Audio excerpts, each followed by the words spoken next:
5:30 p.m. and we will begin our Committee of the Whole meeting for Wednesday, August 2nd, 2023. Roll call. Edgecombe. Franklin. Johnson. Morton. Here. Phillips. Scott. Williams. Here. Please stand for the Pledge of Allegiance.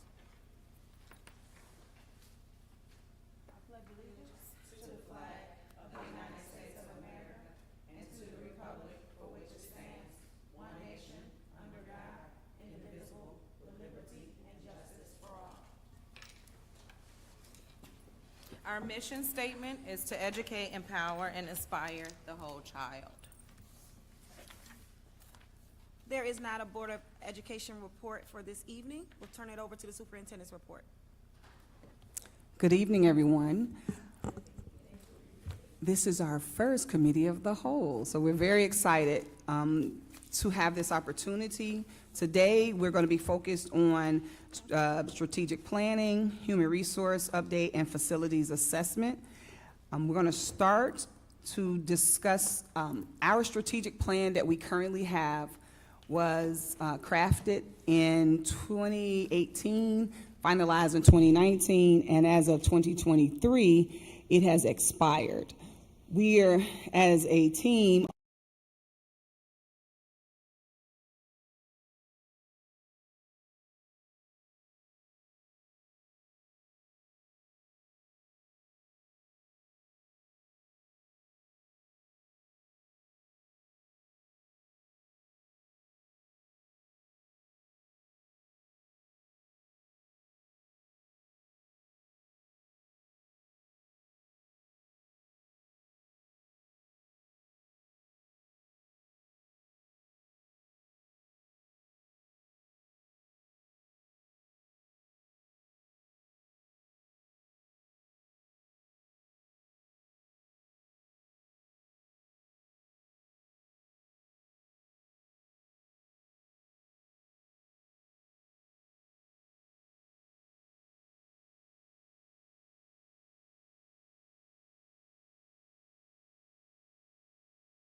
to make a determination of how we're going to move forward. Are we going to craft a brand new one? Or are we going to look at the current one that we have and see where our pain points are, or have a continuation of it? So this really is to begin that conversation as to what our next steps are. And is really the primary role of education. In our opinion, it's to enable students to do well in school. No, it's to help them do well in lives so that they can lead outside of school. So it's thinking beyond just the test grade, the standardized test, but how can they ensure that they're going to be able to persevere and flourish moving forward. One of the pieces I do want to point out is we focus and think a lot about what we consider deeper learning. And deeper learning is that purposeful integration of rigorous academic content, which we know is important, but also taking into consideration these skills and mindsets and literacies that are going to allow students to be lifelong learners. So it's the combination. It's not one or the other. We want to ensure that we have both and that we focus on both. So our approach, looking at strategic planning, is really thinking about aspirational. We want you to dream first. We want you to dream about what it is. Put aside all the hurdles, all the challenges, and maybe some of the problems, and just talk about what is it that we want for our kids. What are we going to do to ensure that they're best prepared for the future? So we start off with that in mind. Then what we do is we take that, and then we look at it through the lens, the strategic planning through the lens of that scope. So once you start saying, this is what we want for our kids, then all of the decisions should take some of that into consideration. So we go through that. We also take perception data and information that we receive through the community and also educators, and we aggregate this with some factual data. So now you have that combination, which allows you to now make more informed decisions moving forward. Our hope and our desire is that as you go through this journey, that we're going to build some research, some facts to help you through the landscape, to get everybody thinking about it in a way that is pertinent to where we are today. Then also to start thinking about how do you recapture that narrative? How do you work with the community so that they're not pushing things, but they're saying we're taking their ideas and perspective into consideration, but we're also making sure that we're now doing something with that information. We're then incorporating other data, and then we're also making sure that the board is heavily involved in this process so that they can ratify this work when it's done, knowing that they're in full support of this effort. Key question that we ask through this is, what does success look like for all of our students, and how do we get there? And that's really the key point of our strategic planning process. And ultimately, our job is to facilitate this. It's not for us to create this for you. It is to create a journey that is very positive, encouraging, and open so that you can get to the results that you're looking for. This is our process that we follow. I'm not going to go through it in detail, but it just shows you we have a process that we have used with other school systems, and we find that it works very well. The key points here are the first two phases are what we consider our portrait of a graduate. The next four phases are the continuation of operationalizing that portrait of a graduate with a strategic plan. The steps that we follow in the portrait of a graduate is to cover that landscape shifts, that information that I shared a little bit earlier. Get people in that meeting to start to think about things from that perspective. And once they've done that, they start to come to the conclusion, oh my goodness, the world is dramatically different than when I was in school. And once they come to that conclusion, then they wonder, have school systems kept pace with that dramatic change? And if there's areas of opportunity or areas where they could focus additionally, let's make sure we put some priority into that. So that's really what we try to do for the first part of the process. When we talk about community, we talk broadly about the variety of different stakeholders. So this isn't just a parent, this is thinking about businesses, thinking about fellow students, thinking about kids who've actually graduated through the system, who maybe now are looking back at things from a different perspective than they were when they were in the system. We want educators part of this. We want faith-based organizations, if that makes sense for your community. We want to have nonprofit organizations. So we have representation, all bringing their perspectives together and being part of this journey. This is what it looks like as an example of a design team meeting. Just to give you a sense, you've got students sitting with parents, sitting with business owners, sitting with a variety of different individuals. The process is approximately 9 months. It can be, give or take, a month here or there, but in general, that's how we typically work it. Some school systems will do the portrait first, then they may take a break, or they might continue right into operationalizing that vision. In either case, we ratify the work of the portrait back to the board, and then looking for their support to say, this is what we believe in, this is what this team, this design team has come up with, and we want to be able to support this, to be able to go back to our parents of the kids and say, when you come into our school system, this is what you can expect. And after 8+ years, this is what we're working towards and trying to deliver for our kids. Here's an example of a couple portrait of graduates that have been developed. The three on the right are more Chicago-based districts: Winnetka, Indian Prairie, and Valley View. And then these are the strategic plans, which were the operational aspect associated with that portrait of a graduate. Some of the different organizations that we've worked with, and the reason I share this is just to give you a sense that we work with a lot of different organizations, and our experience is, how do we take this and how do we ensure that we're applying best practices, approaches to ensure that you have a quality deliverable, but also something that you feel really good about, because we've seen some of these things happen before. So with that, I'll just leave a comment here from a superintendent. This was from an elementary school system here in Chicago, and she was extremely pleased. We did the portrait work and also the strategic planning work with them as well. So with that, I'm going to open it up for questions.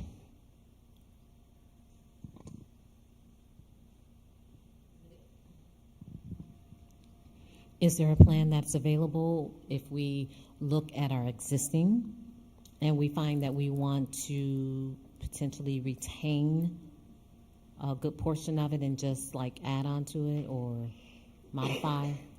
Absolutely. So one of the things that we've been doing with some school systems is we have gone through that landscape shift change, and what we've recommended is there's been enough things that have happened because of COVID and some of the things that have happened over the last couple of years that many school systems have said, wait a second, we're in a different place today than we were 2 or 3 years ago. We think things a little bit differently. So one of the things that we have done is we've done what we call a Futures Collab, which is taking that information that I shared earlier and having a meeting with the community in a way to be able to then reaffirm some of the things that we believe.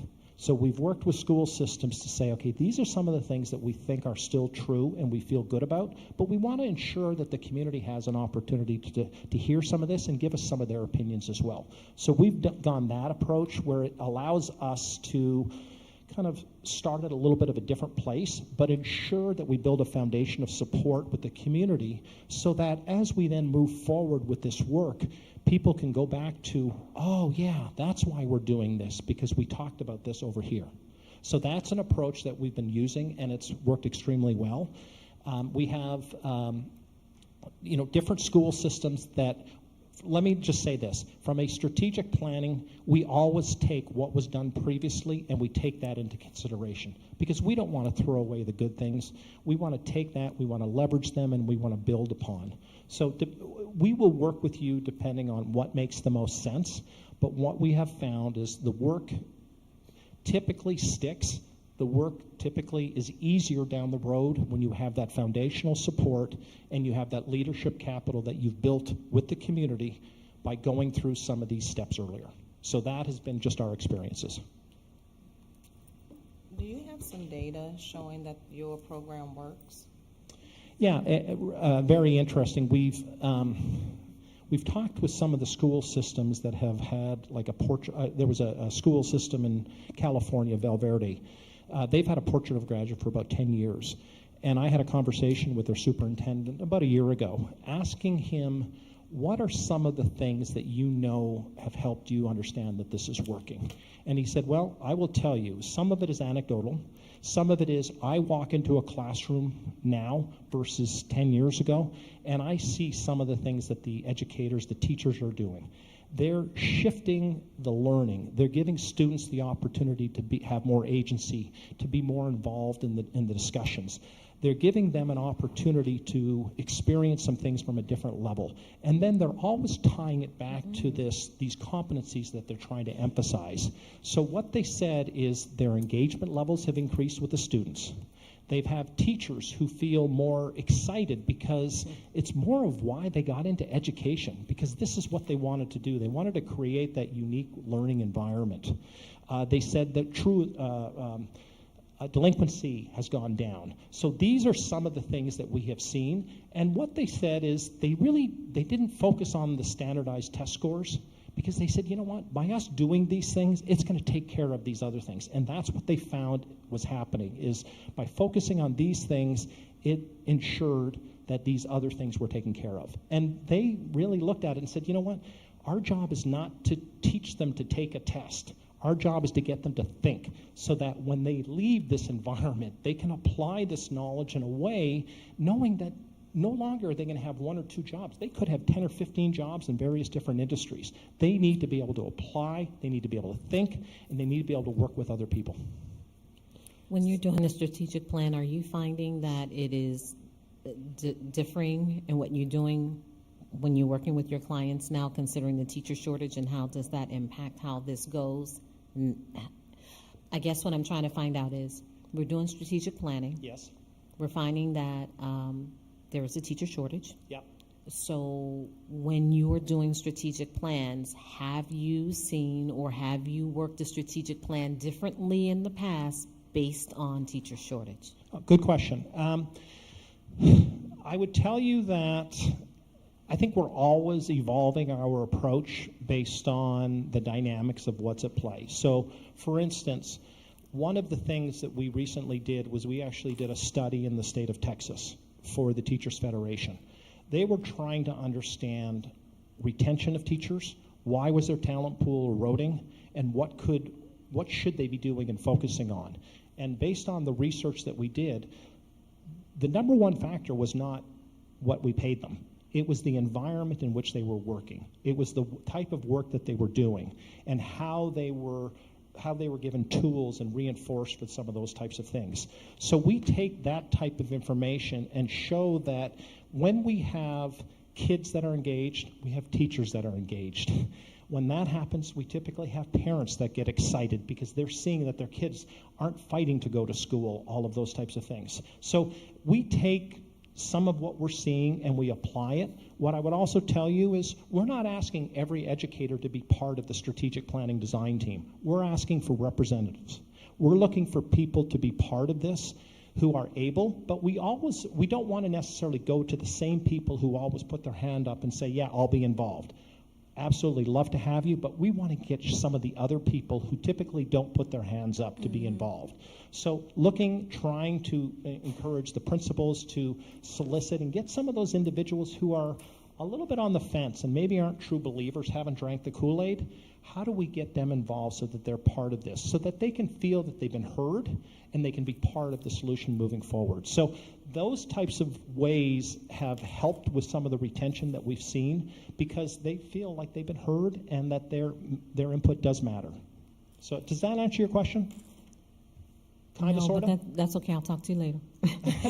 I'm just wondering, we're trying to put together a strategic plan, and if you're putting together a plan, your plan is usually probably based on being fully staffed. And if we can't fully staff, but we still have same numbers of students, what would the strategic plan then look like?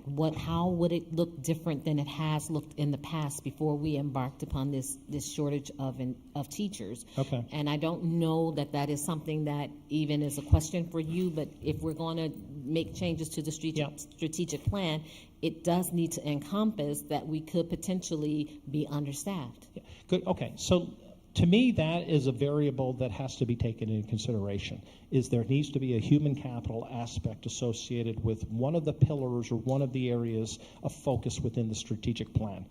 thinking about retention, thinking about how we attract new teachers, how do we bring more people into the talent pool. So I think that ultimately is one of the areas that probably will end up surfacing. But what I would also tell you is, by going through the Portrait of a Graduate process, we talk about the skills and competencies that we need in order to prepare our kids for the future. We've taken this to another level where we then said, let's think about Portrait of an Educator, and let's do it from the standpoint of helping us ensure that we're getting the right type of teachers who are focusing on these types of things to create the environment for the kids to allow us to accomplish these types of things. And what school systems have come back to us has said that has been a tremendous recruiting tool, because it differentiates us. It helps people to see why I might want to get into this profession, because I'm getting the level of support. I have a administration team and principals that are supporting this work, and they're giving us the tools and the encouragement to do this type of work, and we're making a difference. So some of that will help that, and we've seen that with some school systems, that they're finding that the teachers are getting more engaged and more excited, and that is starting to reduce some of that turnover. I can share with you after this meeting, if you guys would like, how a district has taken the Portrait of a Graduate and then what they did with their recruiting videos around how to attract and retain their educators, all tied back to that Portrait of a Graduate thought process, if that's helpful. So that's what I was going to ask. The portrait of and the strategic plan, can those be adopted as two separate entities? Are they? Yeah, good question. Yeah, so some school systems will have us work with them on a Portrait of a Graduate exclusively. Others have a strategic plan already in place, and they're thinking, oh my gosh, I need to engage with the community. I want to revisit and reaffirm some things. So what they've done is they said, hey, our strategic plan is only 2 years old. Right. We feel good about it. We had a really good process with it. We feel it's still pertinent. But what we want is we need to extend an olive branch out to the community, because what they found is through COVID, some of the decisions that had to be made because of COVID, because of state and federal regulations, the community didn't feel like they had input in. But they didn't have an opportunity to. They couldn't. So this is a way for school systems to kind of build back that community, to give people an opportunity. So if I came to you and I say, would you like to respond to a survey, send me your response and then see you later? Or would you like to be part of a multiple meeting process where we talk about the shifts, we talk about the changes, and then we ask you to come and help us solve this and come forward with a recommendation that we can take to the school board to ratify? That's super powerful, and that gets people engaged. So yes, we can do it by Portrait of a Graduate by itself. We can tag on a strategic plan. We have some districts that we help them with the Portrait of a Graduate, and then they do the strategic plan themselves. We're very open, and we can support school systems in a lot of different ways, whatever makes the most sense. It's a really good question. I had a question. So you said it's about 9 months to design and develop. Typically with the schools you work with, how long has it been for them to typically actually implement like the plan and execute? Really good question. I'll be candid. The harder work is the next step. Okay? It's fun to go through this aspirational work and get people excited and pumped and thinking about kids, and because at that point you're not having to make decisions on cost. You're just saying, what do we want for our kids? And so that part is super aspirational. People get excited, they're pumped. Strategic planning is a little harder, because now you're trying to tie how to operationalize that and how to really come up with something that's you need to focus on, not necessarily figure it out, but say these are the things that we likely are going to have to do over the next 3 to 5 years to help us get closer to that vision. Okay? Then after that work is done, then you've got to sit down and you've got to do that work. And I will tell you, that's when people grapple. That's when they're like, okay, we talked about this, it seemed like it made so much sense, but now what do we do? Who's going to tell me what to do? Well, some of it, you got to roll up your sleeves, and sometimes you just got to get dirty with it. And you're going to have that philosophy of that new SMART, that it's not going to be, don't worry about perfectionism. Make some progress. Take some strides. Move the needle. So I have conversations with school systems who we've done the work, the portrait, the strategic plan, and then they're coming back, and sometimes they have to grapple with it themselves, and then they come back and say, hey, can you guys help us? Sure, let's sit down and talk. Sometimes we do. Sometimes they figure it out and they work through it. And I'll tell you, it's more powerful when they can do it, because now they own it.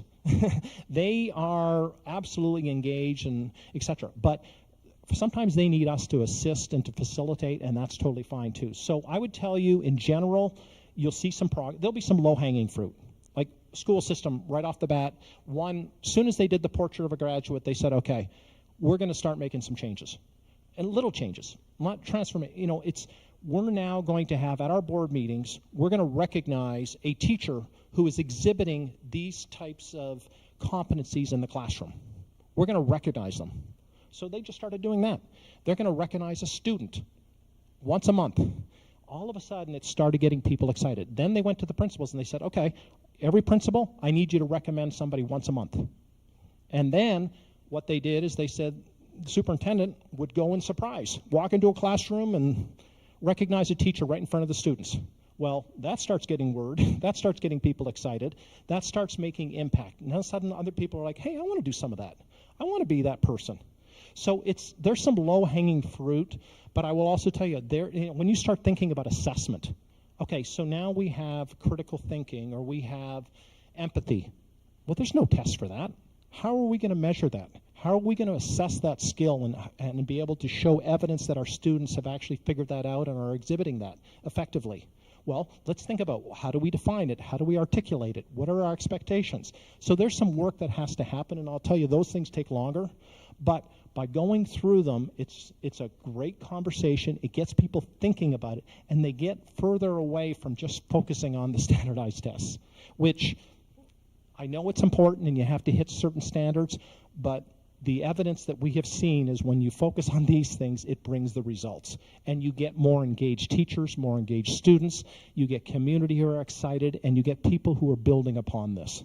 So it varies by district, but I would tell you, you're going to have some quick people who jump on, and then you're going to have some people, it takes them a little while. There's going to be some people who, I'm ready to retire in 2 years, I don't need to take this on. I don't want to start changing my lesson plans. I don't want to do this.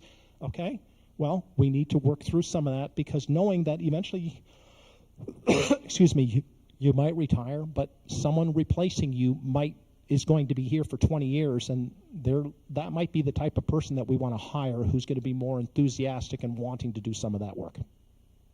Okay? So again, not to bias or anything, but just to understand that there's steps that that ultimately will need to be taken. But as a group, you know where you're going, and then you can make the appropriate decision to help you guide those decision making and figure out what's right, what's humane, and what's the right way to make these decisions. Did that answer your question, Ken? Yeah, and then I had a follow-up to that. So as a part of the plan, is like the feasibility for the plan assessed as well based on the district or the school system that you're working with? So as you're going through or designing it, do you also like gauge how feasible it is for that school district that you're working for before you even start?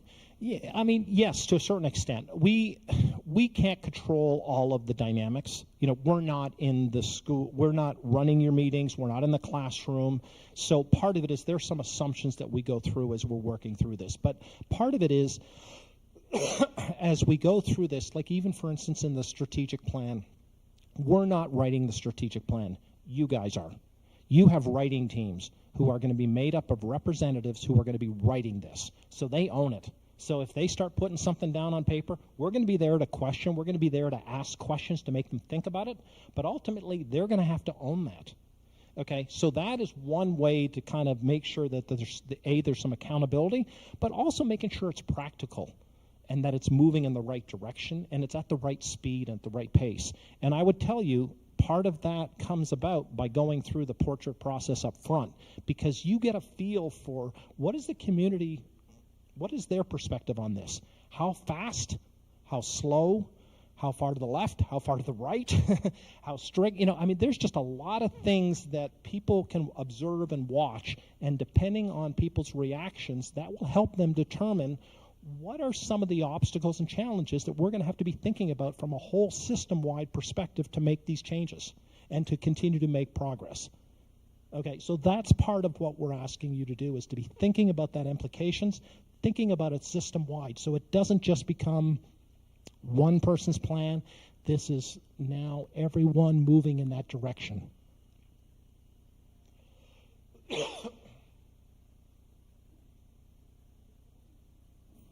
Thank you so much. Thank you very much for the opportunity. Thanks very much for the opportunity, and if you would like me to send some information, I'll send it after the Portrait of an Educator, some of that information, or if there's other things that you need, by all means, just reach out and let me know, and I'll follow up with you as well. So thank you for the time tonight, and good luck. Thank you. Thank you very much.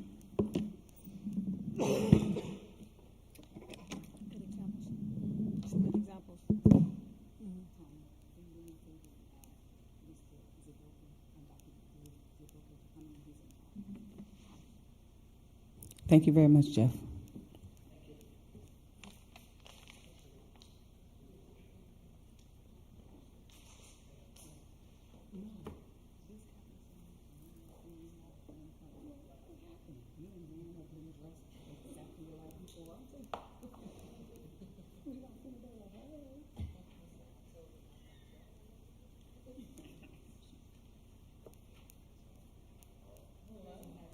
Good evening.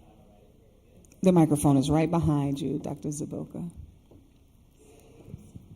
And the Can you hear clicker. me okay? You got the clicker. And then you're on. Very good. Well, first of all, good evening, everyone. And how's everyone doing so far? Do you need to stand for a moment or stretch, or are you okay? I know how that is, and sometimes the mind can only absorb as much as the seat can withstand. So, to that end, how do you do? My name is Gary Zabilka.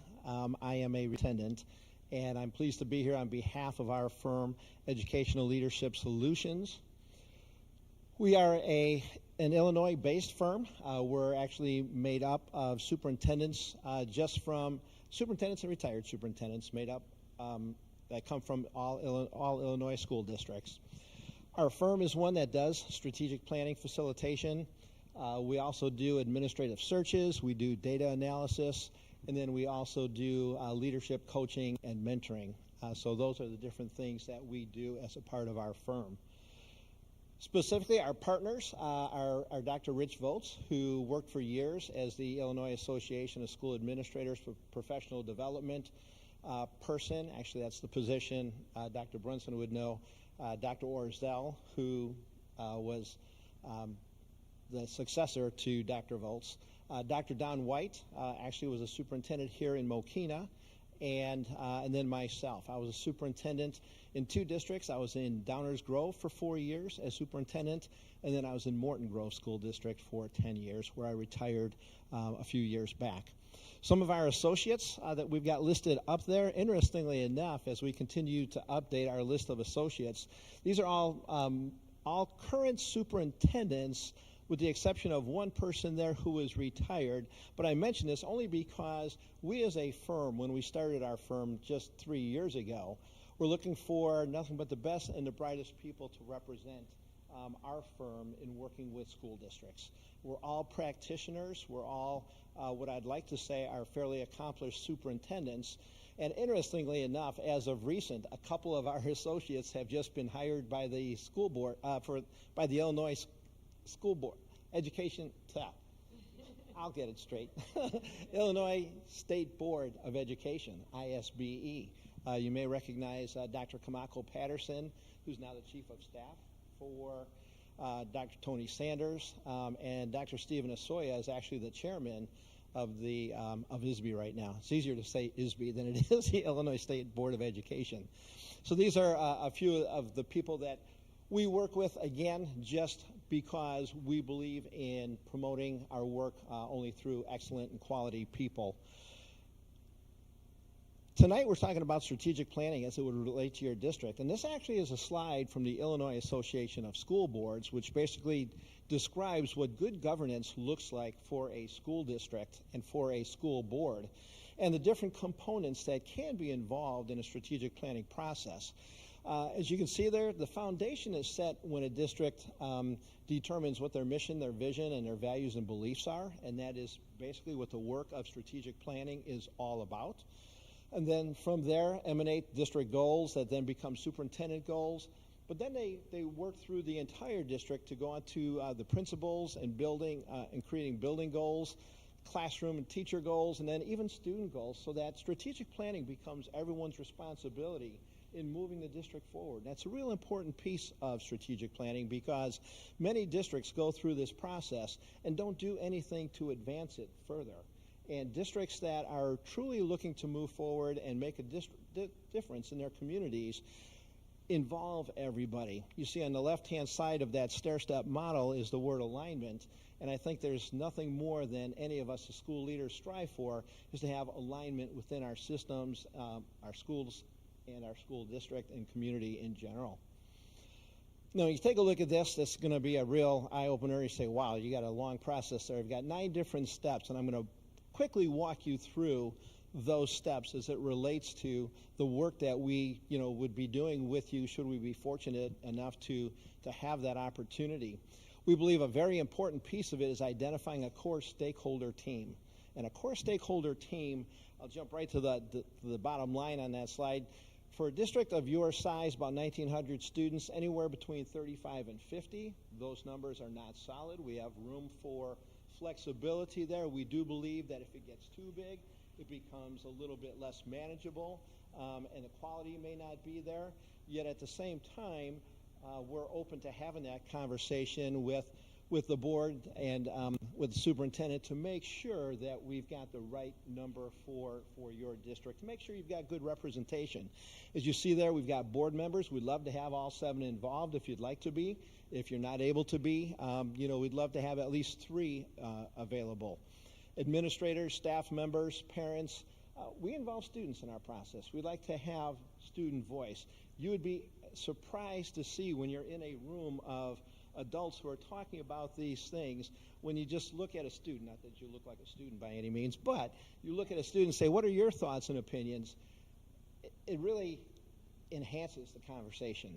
And it's great to have students participate in the process. So for that reason, we do involve students. Now, realistically, in a K-8 or pre-K-8 district, we typically look at 6th and 7th graders. Okay, now you may be saying, well, wouldn't you want 8th graders? For the most part, we look at 6th and 7th graders because they're going to be around for a couple of years to reap the benefits of being a part of the process. Whereas with the 8th graders, as much as their input would be valuable, they'll be graduating that next year and won't be a part of it. So that's one of the reasons why we focus primarily on 6th and 7th grade students as we're looking to incorporate students. Now, obviously, we did some homework to take a look at what you currently have in place, and actually, you've got some really good things in place. One of the things that we do as a firm in working with you is we're not a believer in throwing the baby out with the bathwater. In other words, because we're coming in, we're not going to just discard the work that you've done. You've had a 5-year strategic plan in place. As someone who does strategic planning with school districts, actually, the pieces that I see here are very good. Okay, the challenge that I would make in with a stakeholder group is, are these living and active statements and core values that we're currently using in the district, or do we need to look at either reinventing them or tweaking them in any way, shape, or form, or do we use them as they are? Because I will tell you, we've worked with school districts before, and yours are just as powerful as what they have. And that's important.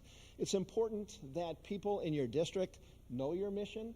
Okay, I know I stepped out just as you were beginning your board meeting, but I did see on the agenda that you do say your mission statement at the beginning. That's important, and we're pleased to hear that you do that.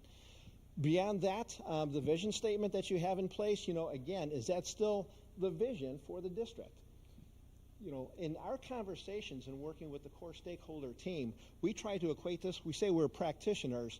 We talk about a lot of businesses and their missions and their visions and what they do to accomplish whatever it is that they do in their industry. So we make some correlations there. And in doing that, we oftentimes say and refer to missions and visions. There's corporations that don't change their mission and vision for 10, 15, 20 years because that's who they are as a company. And if these are still relevant to District 159, then we're not here to change those things. But again, we need a consensus of the group in order to make sure that that happens. The same thing with your core values. You know, I was very pleased to see your core values listed, you know, out here in the open area. And again, those are powerful core values. Are they being practiced? Does everybody in the district know about them as well as they should? Sometimes it simply becomes a matter of, I've got to be careful how I say this because I'm not sure how well branded you are, but sometimes it's a matter of rebranding the district. In other words, this is who we are. We're going to roll out a rebrand, if you will. Some of the elements may look exactly the same. That's perfectly fine. Yet at the same time, we may look at changing some of those things. It's interesting, in the districts that we've worked with, and I've had these conversations in doing presentations like this, where we've talked and, you know, everything looked good. Interestingly enough, sometimes you get 50 people in the room and they say, you know what, we've got a new superintendent. We've gone through a hard time right now with COVID and those kinds of things. We think we'd like to start over again. And if that becomes the case, then that's something that, from a consensus standpoint, if everybody believes that, that's one thing. But for the most part, if the consensus, and I keep using that word consensus, as a firm working with your stakeholders, we're firm believers. We believe in a democratic process, don't get us wrong. But, you know, when you have people vote and you get 50 to 49, or 51 to 49, I should say, you got 49 people who aren't going to be happy, okay?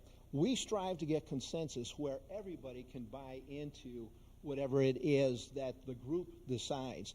And we work at developing consensus to the point where, you know, with some of the wording, it may not be exactly what you would have liked as the wording, but you can live with what we have. That's what our definition of consensus is, being able to live with what it is that's been created by the greater group, okay?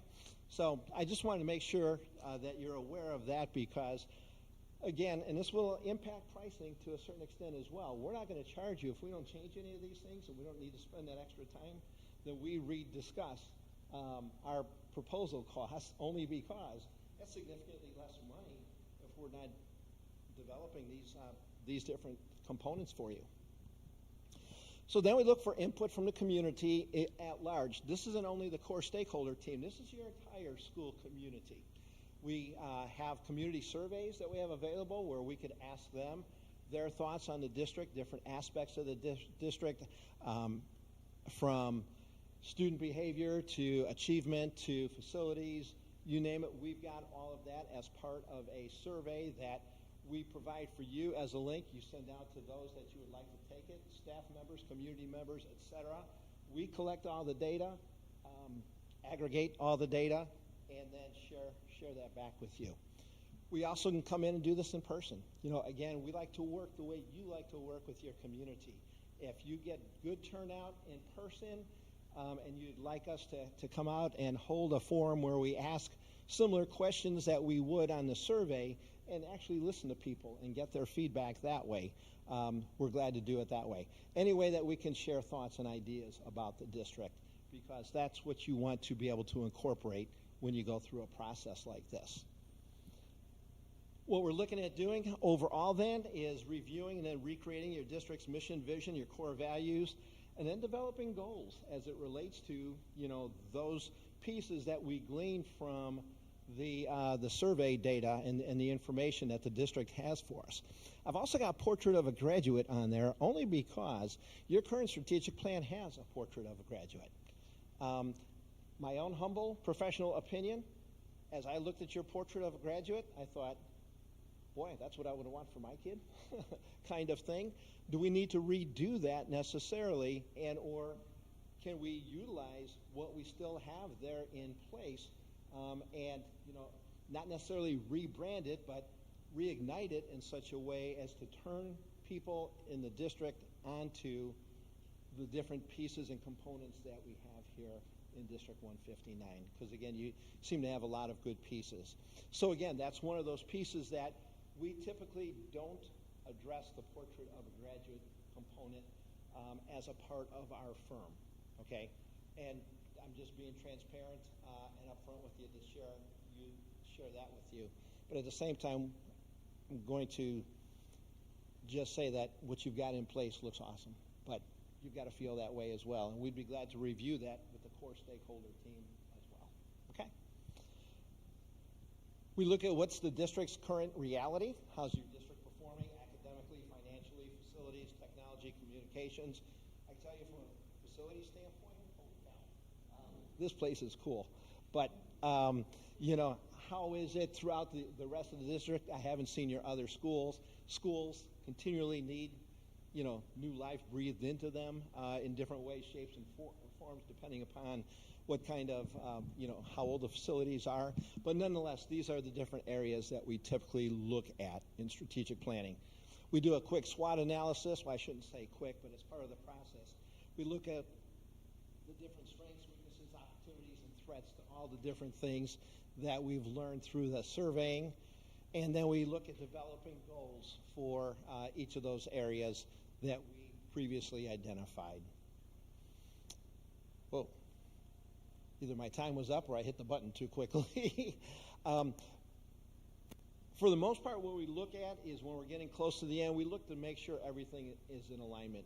Is the mission that has been re-agreed to in alignment with the vision, in alignment with the core values and beliefs, in alignment with the goals that we've developed, et cetera, to make sure everything flows the way that it should, because that's important for a strategic plan to look that way. Provided this typically is what we call the final result of the work that we do with districts. Now, you may be saying, you know, Gary, isn't there more to it than this? Again, full transparency, that's typically the work that we do. What that is, as you can see there, you see the district's mission, you see their vision, they've got their core values, and those 5 colored areas across the center, those are their 5 overarching goals.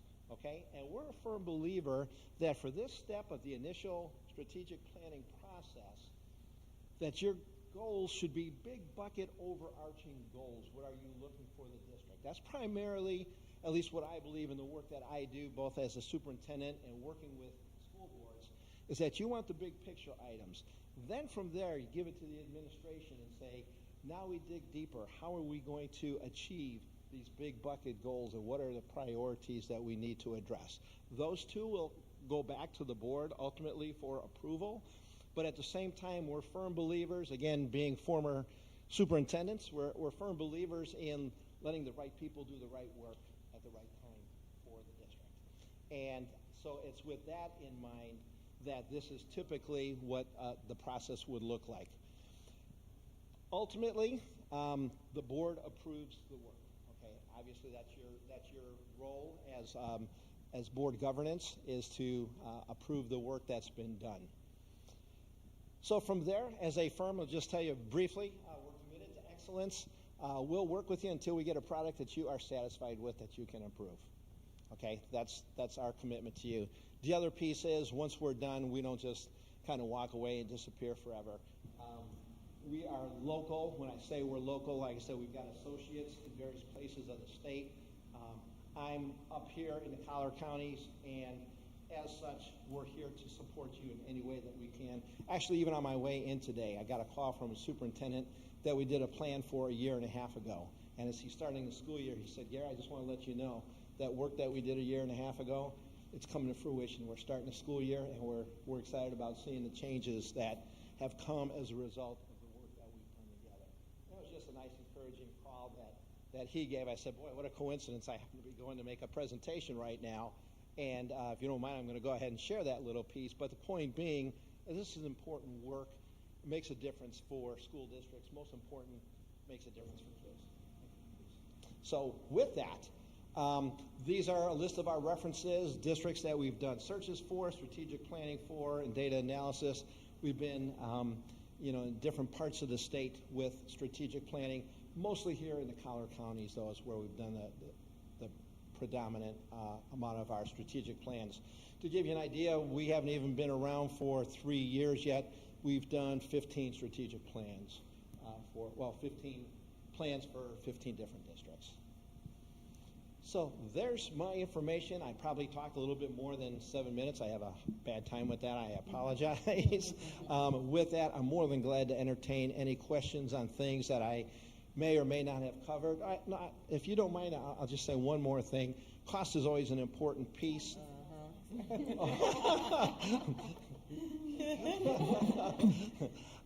So cost is always an important piece, and at this part of the conversation, I usually, what we do is we provide a range, okay? And what I'm going to say is that our range is actually between $10,000 and $14,000.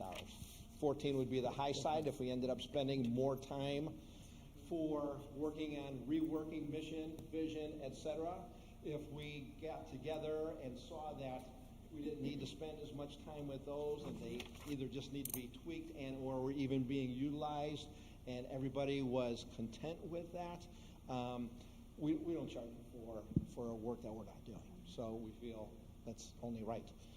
So that's our price range, plus expenses. And expenses would only be, for the most part, mileage back and forth for on-site meetings. Okay? And how long does it take you to go through the process? Great question.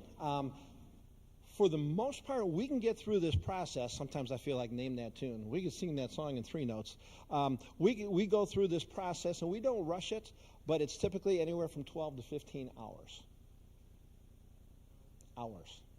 Okay?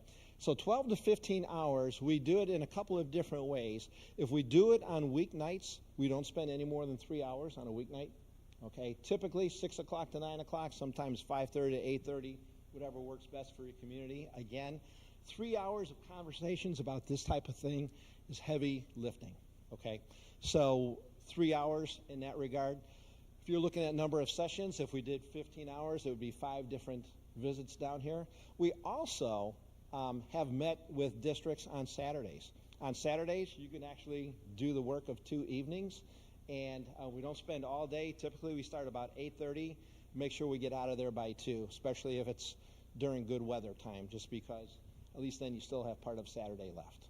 Okay? But that's a good way to condense the time a little bit more, and actually, just like in teaching a unit, if you have more time to do it, you can accomplish more in larger chunks of time. So that's pretty much how we operate with that, if that helps. We also like to try to condense the process. What I mean by that, if you were looking at starting in the fall, and that's not a bad time, that's actually a very good time to start a process like this. But you want to get school settled, started, those kinds of things. Let parents and everybody get into their routines. We look at starting typically mid to late September. We try to be done within like a 4 to 8 week period total. We try to find dates because, again, we believe the longer you prolong the process, you lose interest. We believe that our process is such that creates a certain amount of momentum, and you want to keep that momentum going in such a way that people are excited about the work that they're doing, get it finished, get it to the board, get it approved, and then begin to implement as you see fit. So that's kind of how we like to operate. Again, we're all experienced superintendents, those of us who work in this firm, and as such, we've seen, we've heard, we've been a part of 6-month, 8-month, 10-month processes, and by the end you forgot where you started. And in this regard, you just kind of keep it moving in a good, positive way rather than belabor it and stretch it out over a period of time, just to give people a rest. You don't want them to rest too much. You want the thought processes to continue to move forward for this kind of work. So, what other questions?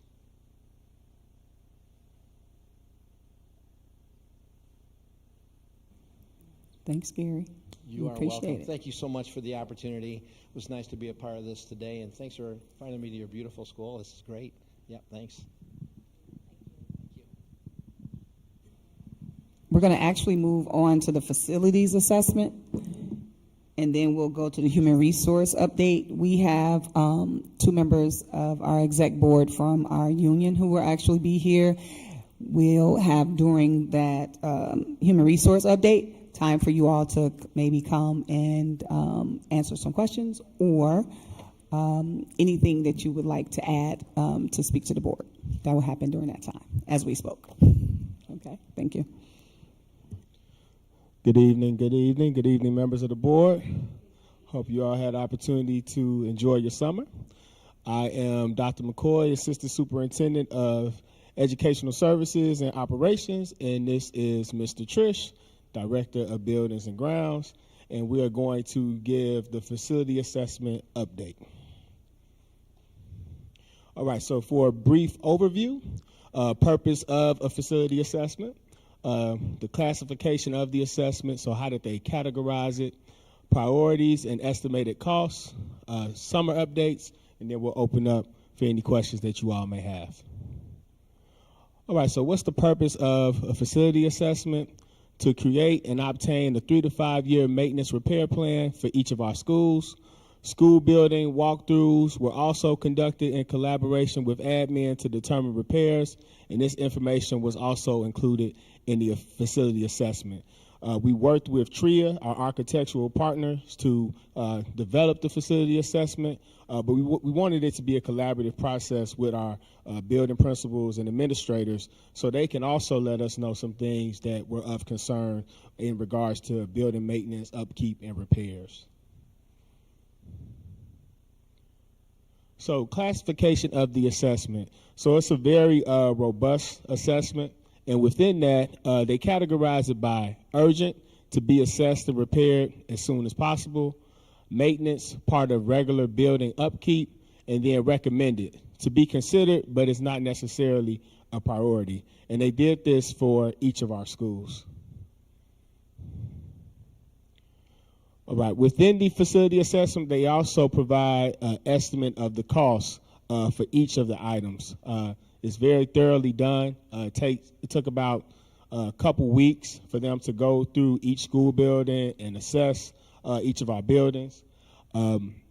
So based upon that, working with our Buildings and Grounds Department, we have a very close eye on some of those things that need to be repaired throughout the school year. So in collaboration with our department, when we analyze the facility assessment, we determined some priorities. These are a few of the main priorities, but we also wanted to make sure that we prioritize something at each of the schools. So one of those things, a couple of those things, is replacing the current HVAC system at Woodgate and Neil Armstrong, replacing the AC unit in all server rooms at all schools, beautification of schools, specifically Yates and Neil Armstrong, painting, as well as replacing concrete in certain areas. I'm going to have Mr. Trish to go into more detail as far as those priorities and the costs. Okay, got the clicker. Yeah. All right. Okay. Good evening. Good evening. Some of the costs that we have from the facility assessment. Yes, from the facility assessment are stated on the chart. At Woodgate, we plan on replacing HVAC equipment, just about all the HVAC equipment. Estimated cost on that is like $2.5 million. AC units in the server rooms, in the server room at Woodgate is estimated cost at $50,000. And those rooms are, they're very important because they house all of our server computer equipment for the whole district. And those rooms have to constantly be cooled year-round, 24 hours a day. And if those go down, we can lose internet, we can lose all of our communications and everything. So it's quite vital that those rooms are taken care of. At Neil Armstrong, we have replacement equipment, HVAC replacement equipment at a cost of $2.9 million. AC units in the server rooms at a cost of $50,000. Let's see where we at here. Why would it be such a big difference between Woodgate's and Neil Armstrong cost on the HVAC system? Okay. Units at the tonnage at Neil Armstrong is more actually than at Woodgate as far as cooling equipment. There are different type of units at Neil Armstrong. They're multi-zone units, whereas Woodgate has some multi-zone units and some constant volume units. And the equipment at Armstrong, I think, is a little bit older also than Woodgate also. Mm-hmm. Okay. And next we have Myra Yates. We're painting hallway areas. Actually, that started this week. Touching up painting hallway areas at a cost of $5,000 and up. We're doing a concrete curb asphalt project. That's starting. It's going to start. Yes. Cost of estimated $200,000. Neil Armstrong, same thing, painting hallway areas. That cost can be like $5,000 and up. Same thing, concrete curb project at Neil Armstrong also. That's going to be starting shortly. Yes. And starting shortly means when? Within, if the board approves. Okay. Yeah. Yeah. Mm-hmm. No. Then at Colin Powell, AC units in the server room replacement, around $25,000. That would be in the 7th grade wing server room unit. Flooring, carpet, tile replacement at a cost of $10,000, mainly in the office areas, applied tech lab, and some of the other areas, LRC, whatnot. Seed and Prairie, AC unit in the server room, estimated cost $25,000. So when you say 500,000 and up, what does that mean? Yeah. Well, it could be more because we're not sure. We're still evaluating what all we need to replace there. We haven't thoroughly evaluated everything that needs to be replaced at that school. Okay. So you'll be able to give us a better number Yes. when? Probably in the near future. Yeah, I want to say. Yeah, in the near future. Yeah. Okay.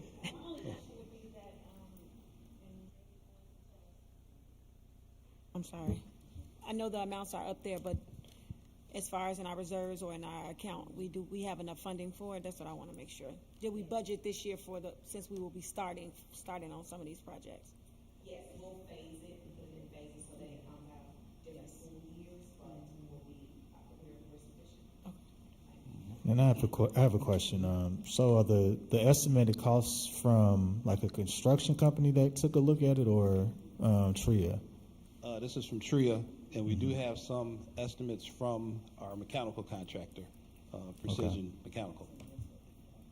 What is the normal procedure? Will we only take TRIA's numbers, or will we bring another person in and get a second opinion? I mean, on the cost and condition? Do we not bid it out to multiples? We bid on it, and we chose TRIA to be the architect to do it. He was the lowest one to come in to analyze our buildings. So we're just, So we okay, did so, like 4 yeah. companies, and then he came in the lowest bid. Okay, so Yeah. I understood that we asked for him, but now we're just gonna take, Yeah. That's contracted out, so it's Yeah. not a particular person. Yeah, that's another, they have to bid on the actual work itself. Right. So what so TRIA these did, numbers could change. yes. Yeah. What TRIA did is based upon their knowledge of these different parts of repairs. They just gave us an estimate. We still will have to find, like you said, do a bid, find a construction company or the vendor that would actually do the repairs that we need. And that would give us some more concrete, accurate cost. So still that same process. But TRIA just gave us a rough estimate of all of these different items.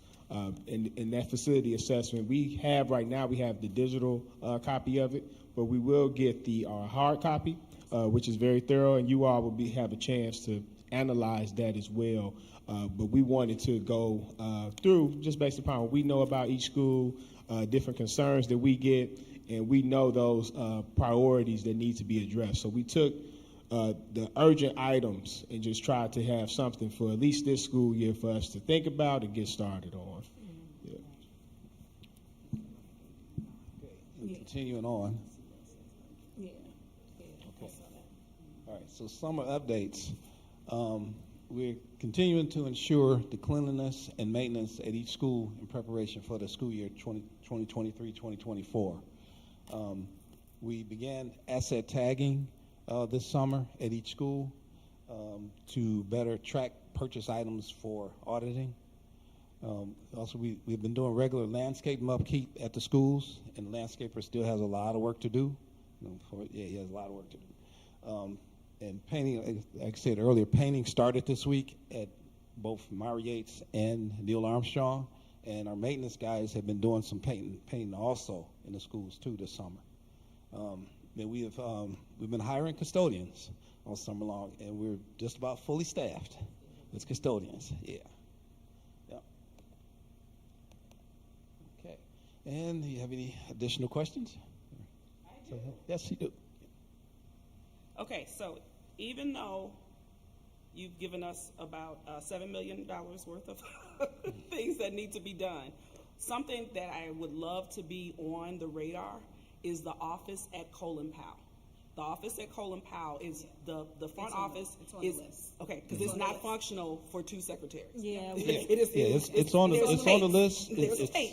Yes, it's on the list. It's in the report. Okay, Yeah, so it's in the when we did our facility report. walkthrough, yeah, okay, please, because I just just think because I mean I've been in the other building like, hey, we've done all these priorities to update the other buildings, and everybody still thinks of Colin Powell's a new building. It's not, Right. and it needs some work. yeah, when we did our walkthrough, Yeah, it's on the list, and they're giving us a very specific, they're gonna be working on that, but that was a high priority for both of them. I talked to both the ladies, and we talked about what the ideal layout would be, and they're already on top of it. Okay. Yep. yeah, she, Absolutely. when we did our walkthrough, she explained how she has to sit.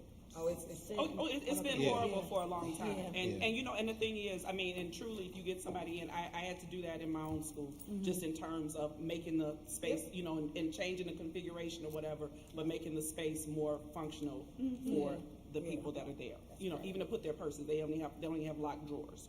So. Just one question. So for what you've presented at the 7 million, what is the time frame that you're looking at to complete all of that? Are the HVAC systems in such dire repair that this is an emergency, like right now situation? What is the time frame you're looking at? At some of the schools, yes, it is a dire, because like at Woodgate, okay, for instance, it is a dire situation because one of the issues here is that all of our units, our rooftop units, as far as refrigeration, use R22 refrigerant. Okay, that refrigerant has been banned by the EPA. It's no longer being made in the United States. Okay, the cost of it has skyrocketed to like $50 a pound. Okay, for this stuff, and our units hold like average 120 pounds of this gas. Okay, and these units are old and they're leaking refrigerant. So we have Precision working on those units right now, sealing up all the leaks, and we're going to try an alternative refrigerant in them to see how that works. See if that will work and get us through the rest of the cooling season. And that's kind of dire. Okay, if this doesn't work, then yes, yes, it's going to be very dire. But we would like to get this at least started, 23-24 school year, to keep this rolling, because we have there's a lot of work to be done on HVAC systems here at District 159. They're like 50 years old. Right? Yes, Yeah, they're yes, like 50 years old. yes. And newer units are much more efficient than these older units. Yeah. And that'll save us It a would lot actually of save us energy money. dollars. It would Yes, actually save us money. yes, Because now it's expensive to run old units and keep repairing them, and they're inefficient. yes. Well, half the building is hot, half the building is cold. Like, very, very uncomfortable for Yeah. our young people and our staff. We've been knowing that it need repair for some time, so it's time to move on it. I'm just wondering, what was the time frame to do all of that? I know we're going to start this year, but we'll figure it out as we go along. Is Yeah, that where we're at? We're figuring out as we go along. Okay. Like I said, we just got the report, so all this is kind of like stacking up on us. So Yeah. we're sorting it all out. Mhm. Okay, Thank you, gentlemen. Thank you all so much. thank you. Thank you. All right, so the HR department, they're going to give some updates.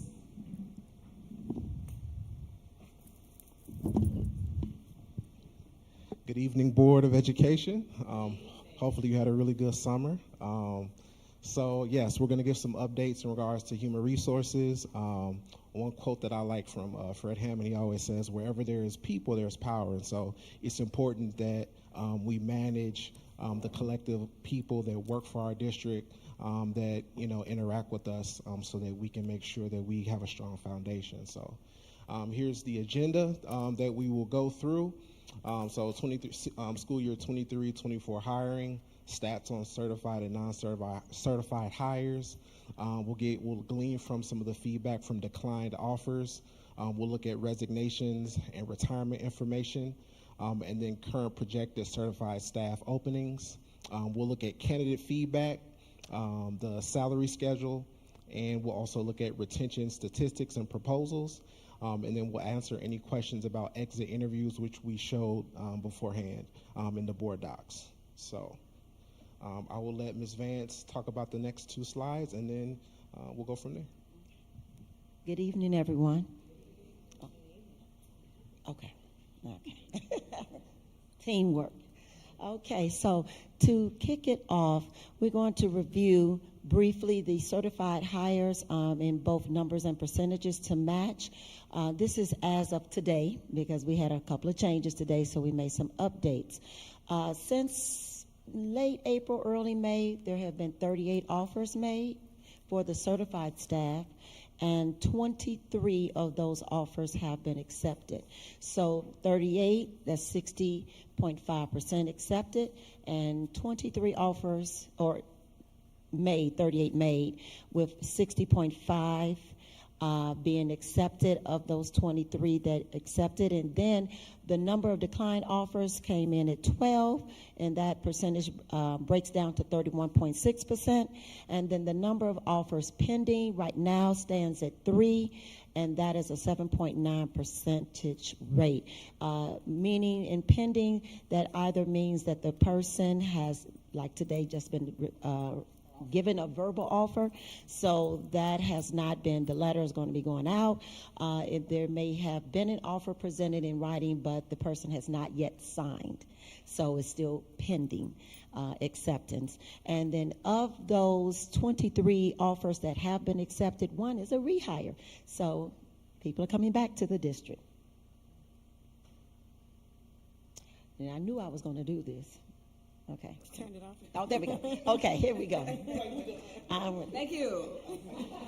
All right, there we go. All right, so now we're looking at our non-certified hires. Again, as of today's date, we have 9 offers that were made, and that is a 77% or almost 78% acceptance rate, with that's 7 people out of the 9. And then a number of offers that were declined, we had just 1. Okay, so that's pretty good, only 11.1%. And then the same percentage applies for the pending offers. At the bottom, you will see it says 2 non-certified offers. I didn't update that part. So it's really just 1, because 1 became an accepted offer. So very, very pleased. There we go. Perfect. So in the spirit of transparency and continuous improvement, like our superintendent is just constantly communicating to us, so we want to make sure we gleaned from the declined offers to see where we can improve. So 67% indicated that the pay offered on the teacher salary schedule was too low. So that was a big determining factor in them taking a position in another school district. And so to better understand our position as it relates to certified staff, compensation across other districts in the area, we compared our salary schedule graphically, where candidates opt to accept employment in lieu of the offer we prepared. So at the very top, you'll see our district. For a bachelor's lane step 1, we're at $45,468. And then for a master's lane step 1, this is for the 23-24 school year, we're at $48,410. And so you can see, the comparison as we start to look at some of the other districts. We specifically looked at districts where candidates shared with us where they were going to go instead of coming to our district. And then we also looked at our applicants, where they were if they decided to stay. And so we can look at the school district in Manuka. They're at $48,000 for bachelor's, master's degree $52,000. Crete, we're a little bit, ahead of them in the bachelor's lane step 1, but if you look at the master's, they're starting to pull away. We can look at Joliet. They start at $50,000 for someone coming in out of college, and in a master's degree, they're starting at $55,000. And it goes on. Another telling one big number that, district that we saw a big difference was Palos Heights. They're starting bachelor's lane step 1 at 51,000, master's 58,000. And so when we look at us being competitive, I know that the conversation has always, we've talked about the $10,000 that we have given to the teachers, but the workforce market is so volatile right now. We have to continuously be looking at what other districts are doing, and we can't wait for them to change their employee teacher schedule until we move, because it'll be too late. Yes, go ahead.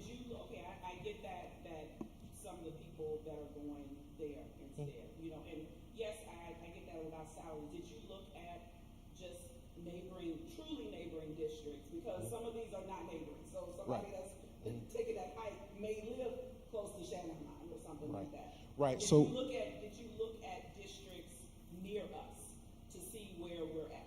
Yes, but it's not in this presentation, but we do have a comparison with districts who are near us. But it was important that we looked at, I thought it would be important to look at the districts where candidates turned us down, because some of them live in Matson, some of them live in Park Forest, and they're going to take a drive to get more money. And the only reason I said that, just because I know of a neighboring district that like 3 people from a building went to that's not listed up there.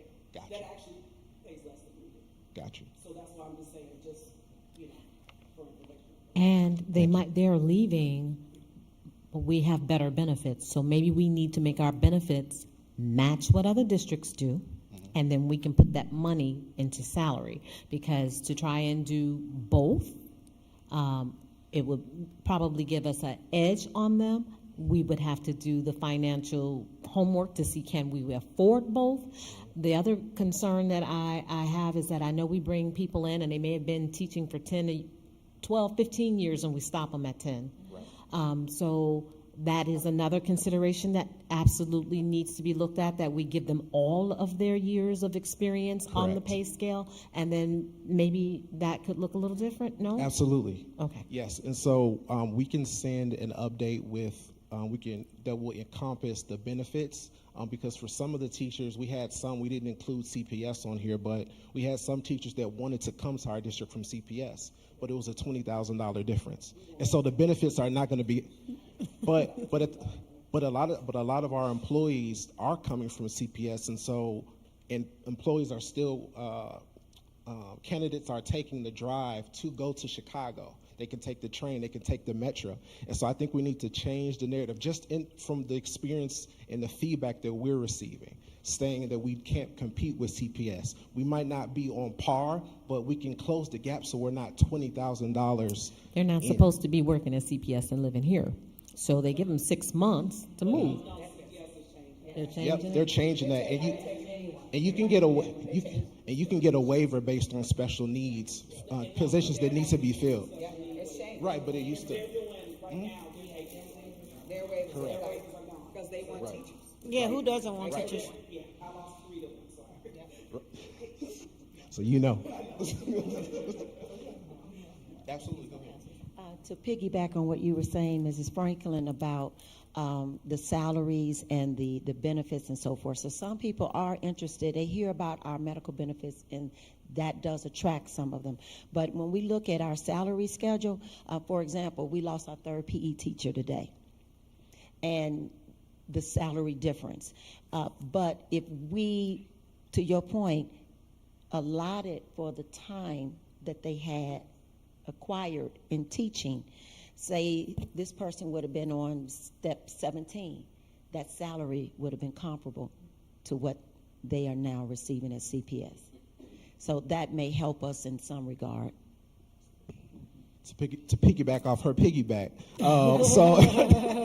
so if we decide to then give them, up to 17 years of experience, then we can say now it's close enough to the benefits where it makes a difference. Because if you're $20,000 in a gap, the benefits, I don't care how good they are, unless we're paying for everything, the whole smorgasbord, it's not going to make a difference. And so if we can close that gap and look at the possibility of giving them more experience, because right now, even if it's unintentional, what we're communicating is saying we don't want tenured teachers up to a certain point to come, which is actually what we need, because those are your mentors, those are your teacher leaders, those are your future principals, right? And so it's important that we...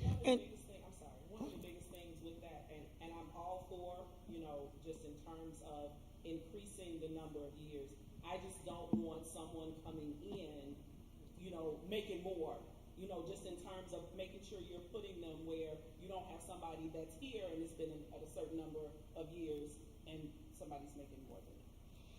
So is it best to do that during negotiation times to make that change, or is this something that we can open? If the board would allow, it's something that we feel an urgency to do it as soon as possible. So MOU. Yes.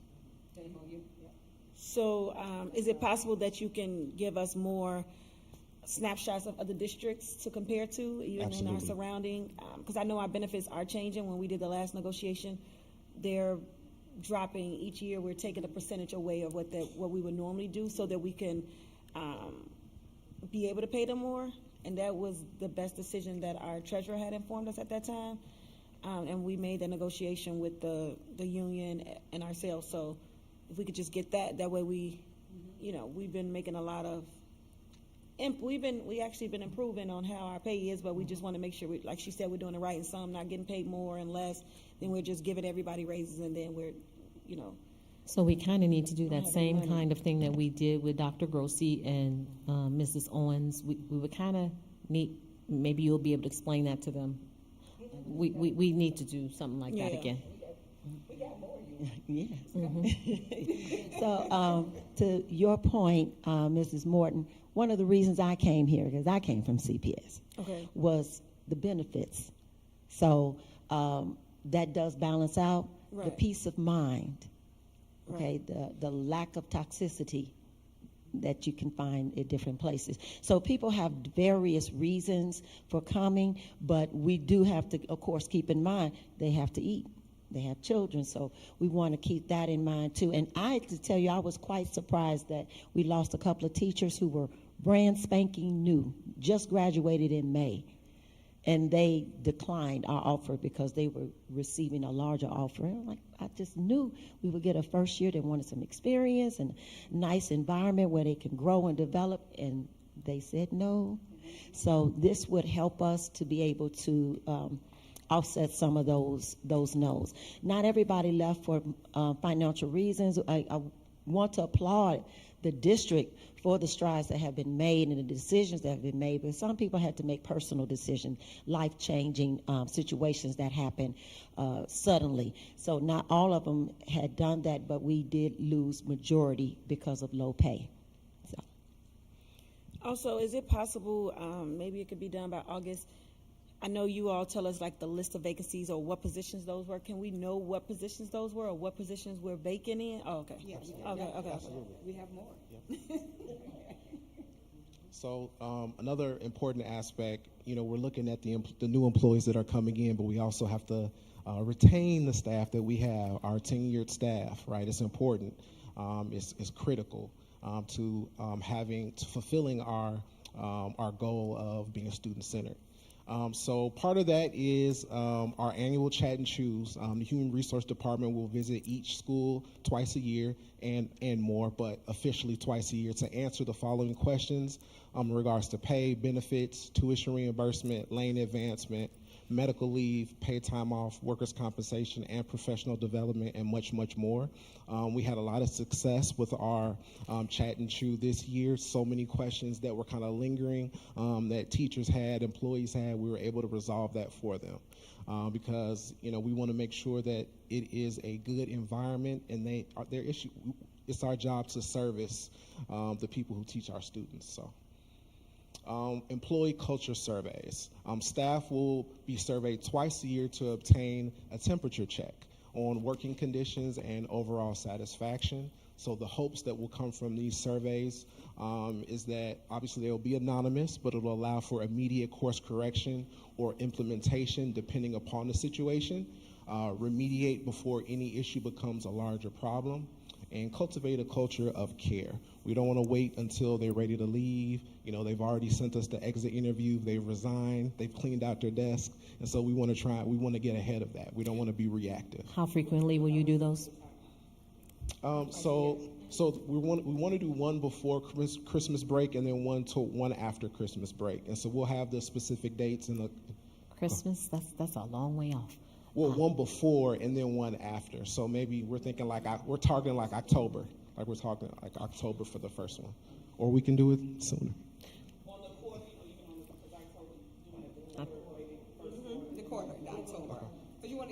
time to be in school. Yeah. Don't want them to get so hard, because by the time you get To close November, Christmas, right. everybody ready to go. Right. And how can we guarantee total and complete anonymity? Absolutely, 100%. All right. 100%. Thank and you. even the questions that we'll ask, we'll make sure that the board approves of what we'll be asking, or if you want us to tweak certain questions, based on the population, Or we can do that. potentially, we could also work with union leaders to Absolutely. add to those questions. Based on what's coming out in the meetings that we have. Yeah, and we'll collaborate with them like we always do, collaborate with them. I forgot to add this. I be announcing it, but I'm going to have, personally for me, I'll have some office hours monthly. There'll be like 10 slots in the month, whoever in the district wants to come and talk. And so they'll just sign up. And everyone knows they do. They come and they stop me. But I'll have that as well. They're just office hours. Anyone, it doesn't matter, what you do in our district. I'll have 10 a month. So if you want to come and talk and sit down with me, then they'll have that opportunity as well. And we can make sure the collaboration is with both units. Absolutely. Will this survey be with the K through 12 app? Yep. Is that the, okay. And will it include our students? They have a voice too. Or would that not come from you? It wouldn't come from us, but I know that we have surveys coming down the pipeline. Yeah, We'll that- hear from the Hometown voices has of our plenty students. of those, when I did a walkthrough, they have plenty of those survey boxes for our students to utilize, Yeah. but they don't have any cards or anything over there for them to write it out and put it in the boxes. Can we make sure those are put in the schools this year? Absolutely. Okay. Absolutely. Okay. So we're still talking about the conversation of retention, and so we're asking for more money. Always big. But for a good cause.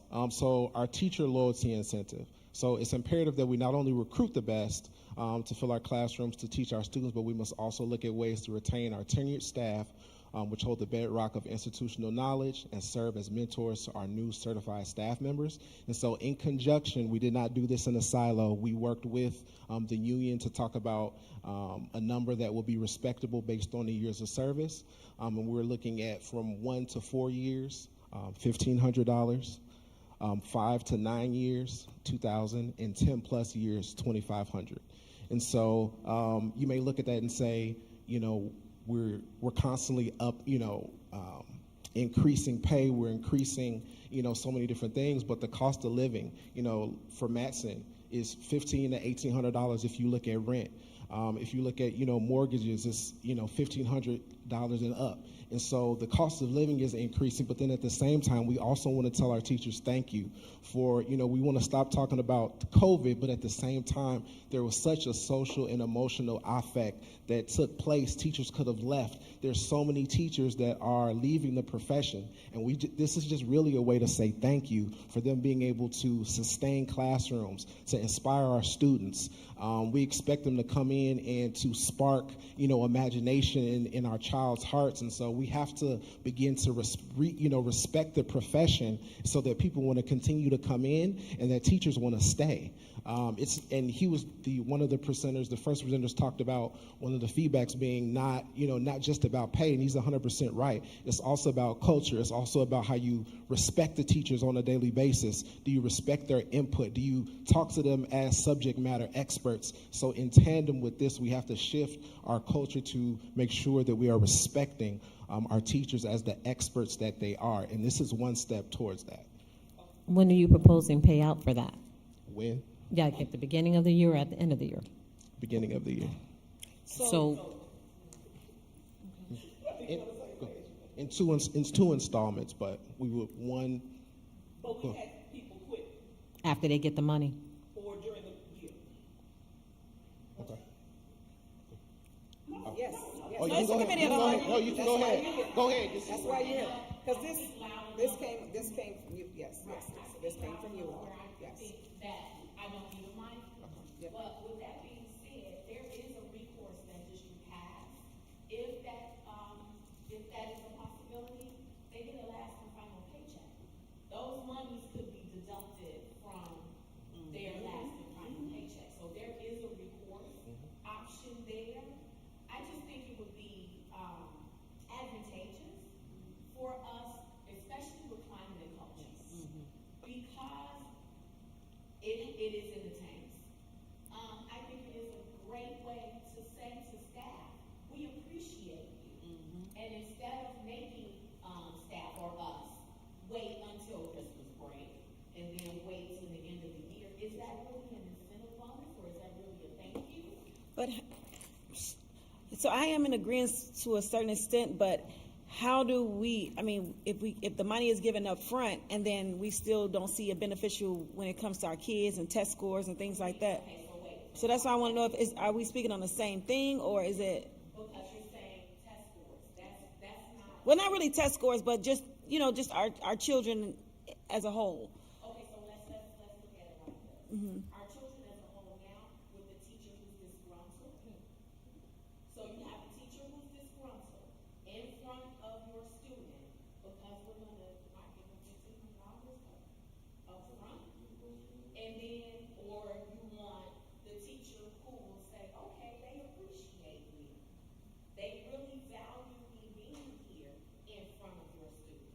So you're gonna either get the teacher who's gonna be bitter because they're saying, okay, so they don't value me, or you're going to get the teacher who says, okay, they do value me as a person, as an educator, as the expert. So I guess because they know if we're speaking on behalf of the Board of Education, or at least from my perspective, they should know we value because we've been implementing raise when we even did the $10,000 raises for our students and things like that. Just want to make sure, and we still have some of those teachers who are still not pleased, happy, or doing what they should do. So it's like we have to have a happy medium because I appreciate our teachers more than ever. And I think that every time, I'll call her and say, I know it's someone trying to come over here, but we're not paying enough. We have to pay our teachers more because they have our babies every single day. There's no reason why we should be losing people or even, losing people in our district that's been with us for so long over pay. Like, I even asked, I said, okay, we lost those teachers because of pay. Why didn't you reach out to the board so we could have did a special meeting and say, hey, we're losing this teacher. We've had people get increases on their pay because we didn't want to lose them. So for certain teachers, that should be all across the board, not for losing this particular math teacher or this particular, it should be for everybody, when we do those exit interviews. And if we need a special meeting, this board doesn't care about that so that we can keep those good teachers. However, just in the beginning of the school year, we just want to make sure, like, how are we choosing the mentors to know, which ones are, that it's fair to everybody. Not we're choosing the same people that are getting a fifth. So is this going to every teacher and then? Because this will go to every teacher because this is saying thank you because they did stay. This is not, we're giving this to them because of what they've already done. Okay. This particular disbursement. An important difference or thing is that this is, yes, it is a thank you. This is not culture and climate. Just because, yes, you could get this thank you from the board, whatever, but it still could be issues in that building. So I want to make sure that we all. Correct, but it's a start. No. I'm not saying that anything. I'm saying I just want us to understand. Yeah, that's what I just want. That this is just a thank you. For hey, we appreciate you or whatever. But just in terms of getting people to stay, it's going to be the work on culture and climate. Yes. That's going to be a total. That's a total. This is a comprehensive look at that because we know that this is part of it.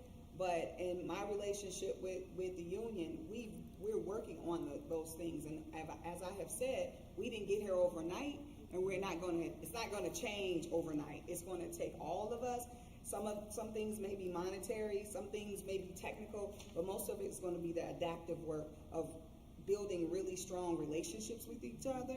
That means everyone, all of us working together. So this is just really kind of a technical part of that, and then understanding that this is a comprehensive look at this. That's why we're talking about it as a, if you go back to that slide, the slide before that about building relationships, this is what is part of that. But monetarily, we have to look at that, but this is really comprehensive. Okay. It isn't one or the other or one in place of the other. It is all part of it. Okay, Yes. so another thing I just, in my heart, feel that, and I know, again, for teachers, for, hey, you know, Right. we need the best and the brightest for our babies. The other thing is though, when we looked at the contract before, when the board looked at the contract before and teachers got up to the 10,000 or whatever, support staff didn't get anything. They just got their grades. Now we're looking at, okay, we're about to give teachers this. Is there any conversation about support staff? You know, about any, I mean, because I'm just looking at that. And they only got $1 per year, and they're already low. No, I know, but it was a very short window between the two. $1. They got moved up, but then they only got $1 per year, so they're still under Amazon. Yeah, they still didn't get a $10. I mean, But that's what they, They got dollar. right, and I understand They didn't that, get but I'm just 10,000. saying, that They happened just got then, their. but now we're talking about, Yes. hey, giving another lump sum of We money. didn't give them 10,000. And I'm gonna tell you, I'm talking about optics. I understand. No, we have not left them out. Absolutely not. We're gonna actually get to that. We have more. Okay, and then one other thing, I'm sorry. It's okay. It's all right. Okay, so It's when we go okay. back, so my concern, and when we talked about and we voted on the bonuses for staff, one of my biggest concerns that I expressed is, I don't want somebody coming in making more money, you know, because of the bonus. So now when I look at 1 to 4 years, I'm like, wait a minute, is that somebody that already got a $2,000 bonus that's now gonna get another? No. So someone who was just hired would not qualify for that. No. Right, so isn't this the years that you've been with the district, not the years that you've been teaching? Correct. Right. Right, so 1 to 4 years for being with District 159, you get. No, I just want to make sure that one wasn't considered, hey, I'm in my first year. No. okay. The other So question we'll that allow I. you to finish, because we did say we were gonna have our our committee of the wholes for 2 hours. 8:30. So let's go, so we'll just let you finish. Is this long-term? This is forever? Is this? But we only vote for 1 year at a time, because other. Right, because there could be a time when enrollment is declining, whatever may be happening. Are we gonna do this in perpetuity, or are we gonna look at this every year? We'll look at this every year. Okay. To be fiscally responsible, we have to look at it every year. And especially, and then contract negotiations are coming up in the next year. Yeah, they'll be coming up, exactly. Okay. All right. So here we go. So we're looking at as another program in terms of retention. Professional development, developing our employees is critical to just making sure we have a healthy workforce. Mr. Short, are we able to click in the document? Okay, perfect. So as an expansion of our Grow Your Own program, what we're looking to be able to offer it says current teachers, but this will be current staff that are looking to pursue additional educational development. If we have support staff that want to be teachers, but there is a financial barrier, we want to be able to help them. And so we will pay up to $600 per credit hour to a maximum of $3,000 for each fiscal year, capped at 25 employees. That number can be moved, but we just wanted to put 25 so we can give you like an expense account. So books and materials are not included in the program. Coursework must align with current or future educational employment opportunities within the district. Participants must receive a C or better to receive reimbursement credit. Can you go there?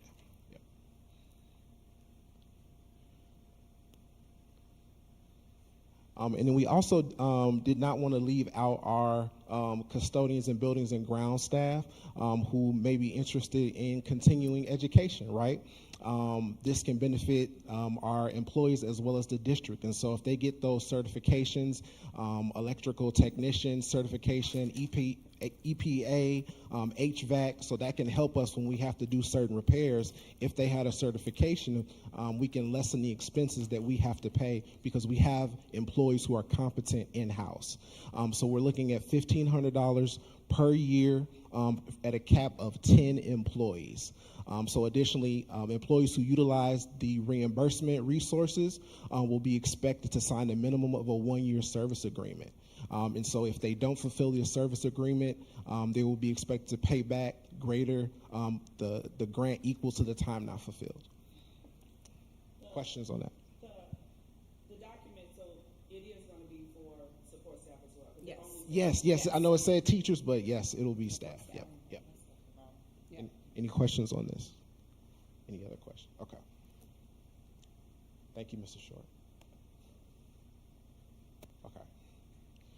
All right, so we're looking also at teacher support staff increase proposal. If you have, we're looking at a projected surplus, and so we're not ashamed right now, because a part of human resources is also being an employee advocate, and so I'd rather us kind of swing for the fences and you approve or decline what you decide, but we just want to make sure we advocate to the fullest extent for our teachers, because we see, I just looked at ESD's openings right now. There's about over 7,000 openings across the state of Illinois. And so we're not even a half a percentage of that. And so we saw, the openings that we still have projected going into the year. But I just want to say that we are doing a really good job as a district. We do have a long way to go when we look at our, elementary and middle schools in terms of culture, but we are making strides. So to take immediate action towards ensuring a competitive salary in District 159 competitiveness in the labor market, we recommend adjusting for the 23-24 school year the following. A $5,000 salary increase for all teachers, and then a $1 increase for all support staff. And this would be, so in addition, yes, it depends on how the board decides to approve it. We can do a either or. One or the other, or both. These are proposals. Proposals. These are all proposals. We want to give you as many We definitely have to speak to our proposals. treasurer on this one. Right. We're trying to be. Because for everything that we're talking about, can we get I want a total? Yes. That's what I said, we have to speak to We our need treasurer that. on this. Yep. We have a total. We'll share that. We can share that with you as well. And then maybe you can explain at some point why the support staff keeps getting limited to $1. Everything for them is $1. It's a proposal.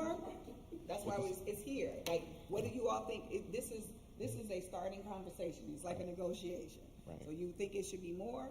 Then what do you think is reasonable? Right. Well, that's why I would I'll love give to it. see dollar amount, total. If we see, hey, this is the cost, and Yep. having multiple dollar amounts, like, hey, if we gave all the support staff a didn't give $2 them this. raise, a $3, whatever, Yeah. what would that total cost be?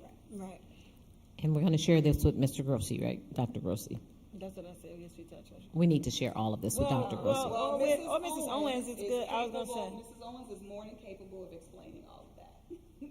Honestly, she works with Dr. Grossi, and she actually is the one who puts all of this together. I fully understand, and I do trust Mrs. Owens. I do. She's one of the best that we've ever had in the district, and that's just not words that I'm throwing around loosely. You do a wonderful job.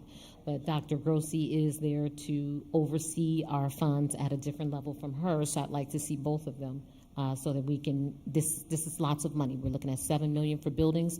We did $10,000 per last year. Now we're considering these others. We have to make sure we're going to be sound. We have to make sure, and I trust you. I do. I'd like to see both of you together, if that's fine. Is this, so when we're saying taking all the lanes and adding 5,000 to it, or you're just giving 5,000? We would add 5,000 to the lanes. Yep. So it would be in perpetuity, and that wouldn't keep increasing. So this proposal is, well, for now, until the contract's over? Yes. Correct. Okay. Yes. Okay, I'm gonna give it to Ms. Vance. I'm trying to give you more options. Yeah, it's not like we could vote or do anything. You on can't this. do, that's why Yeah, it's just today. conversation, yeah. Yep. And then we'll know what you all want from that, and we'll bring it to you, and then you all make your decision. Okay, so now we're going to move into the projected certified staff openings. And in keeping in honor of time, I'm going to kind of move through without moving too fast. So the following, which is on the next slide, display provides a color-coded breakdown of the expectations for the 13 certified teaching or teaching-related positions that are currently posted as vacancies. Of the 13 positions, 2 are expected to close by the end of the week, and we remain positive that 1 additional position will close next week, contingent upon acceptance of the salary offer. Therefore, this will leave us with 10 certified positions remaining should all things remain constant. Within the 10 positions, slightly more than half, 6 or 60%, may require a long-term substitute until positions are filled. This makes more sense when you see the slide. This.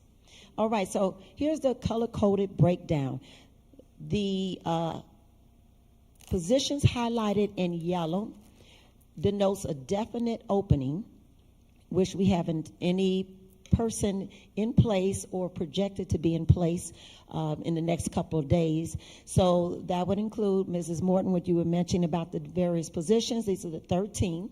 So in yellow, we have the 5th grade teacher position at Seton Prairie, the K through 5 math specialist position, the K through 5 technology teacher position, ELA, there are 2 positions at Colin Powell, the LD resource teacher for Colin Powell position, middle school math specialist and math teacher position at Colin Powell, and then the library information specialist position at Colin Powell, and speech pathologist position. To that end, the speech pathologist position is one of our more difficult positions to fill. Money is an object there. With this position, you must have a master's degree, therefore you must have experience. So when we have courted a couple of individuals that we really liked, we lost them because of the salary. So we're still in the hunt. We're not giving up. We're fighters. We came to, what we say before, we came to slay, not to play. So we're still in that mode. And then we have those in blue that are acceptances in progress. So, physical education, we lost one today for money, but at the same time, we have a person who used to work for the district wanting to come back. So, we're in talks with her, and so I will be sending out her offer letter tomorrow, so hopefully that will be closed. It was K5, yes, it was this K5, yes, for Woodgate. And then we have the health position that is open. There's someone who was offered the position today. Be honest, I looked at his salary on ESD. I'm just not sure we're going to be able to make him happy, but I'm going to push my hardest to get him here. And then we have the computer STEM technology, where we're looking to fill it with a person who was a long-term sub who is now on the throes of being certified. So we're working that out for the school year. So with that being the case, that brings us to a total of 13. We have 76% on this list that are definite openings and 23.1% that are acceptances in progress. Now we're looking at the resignations and retirement information from August of 2022 to August of this year. We had 32 resignations. Of those 32, 40.6% or 13 were certified staff members. The same applied for non-certified. And then we have 6 who were in an administrative or district office capacity, so there's 18.8% that resigned. Then on the other side, we have those who have retired. Of those 8, 5 or 62.5% were certified employees, 3 or 37.5% were non-certified, and none were administrative or district office employees. Do you have the breakdown of where those resignations are coming from? They do. They do? Yes. Okay. It's, are you understand?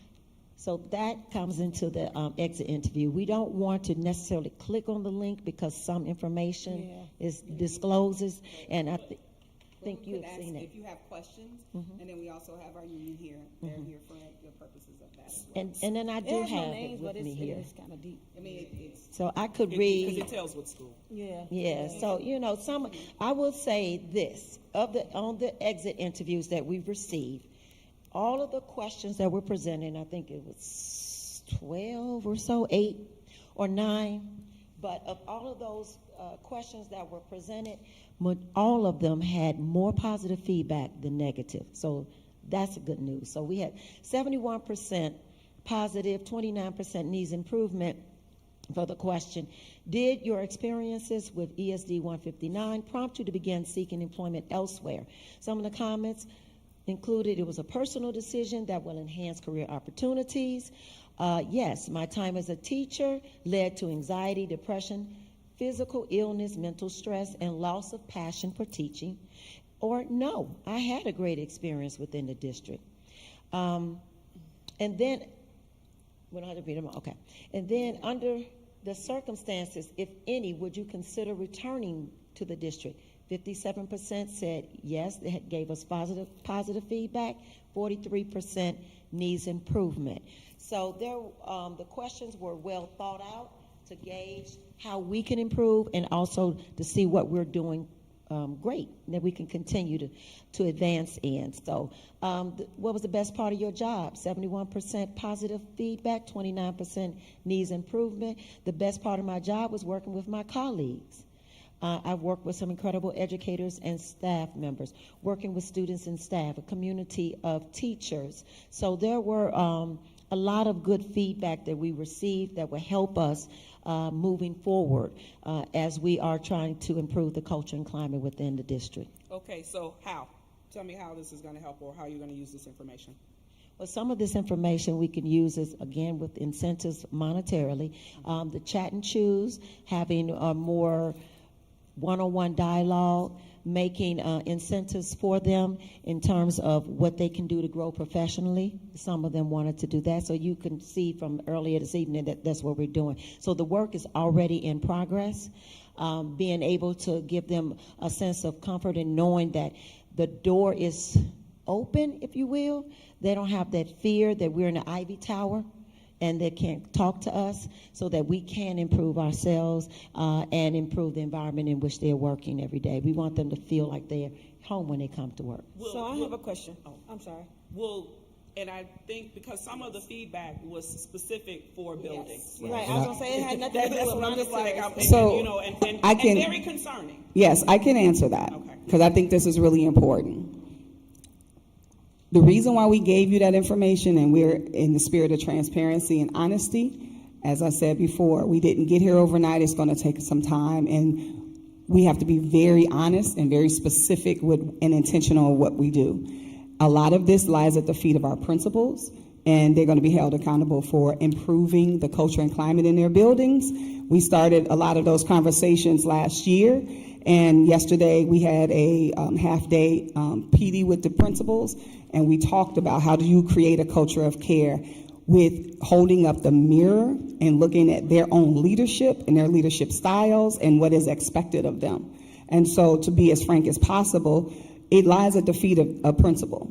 They have more of an effect on the culture, climate, and the working conditions in their buildings than even I do. My job is to hold them accountable and to provide them with support and challenge them. But it also is that the principals, the way they should, and so we're working on mentoring them, coaching them, and being very clear about the vision and the expectations of what it's supposed to be like to come to work every single day. So it should be a pleasant experience. We want to support and challenge. We want our teachers and our staff to provide the highest quality of education they can provide. But as far as leadership, it starts with leadership, to be as frank and as candid as possible. And in the event that it does not work or pan out the way that we expect it to, this will be a different conversation. Absolutely. Okay. Thank you. So right now, our principals have just 1 year Contract. contract, 2 years? They have two, but it's two, but it's still performance-based. So if I this, Ms. Franklin, before you speak, and I'm done. As it relates to culture and climate, it is everyone's responsibility. We need to make sure that we're, our work that we do together with the union and making sure that we're providing access, opportunity for openness, honest dialogue. But it also, it really is about how do we take responsibility for how we show up every day individually. That's going to affect us collectively. So it really is, and in the spirit of to do what's right for children, because in the end, if we can't create an atmosphere where our staff wants to work, then in the end, our children will suffer, and that's what we're working on now. Okay, so when we started all of this, we talked about culture and climate is equally important to scores. And so do union bring concerns back that you hear from your members? Because to me, it's like we're waiting on the 5 essential survey. We didn't get that until when school is over.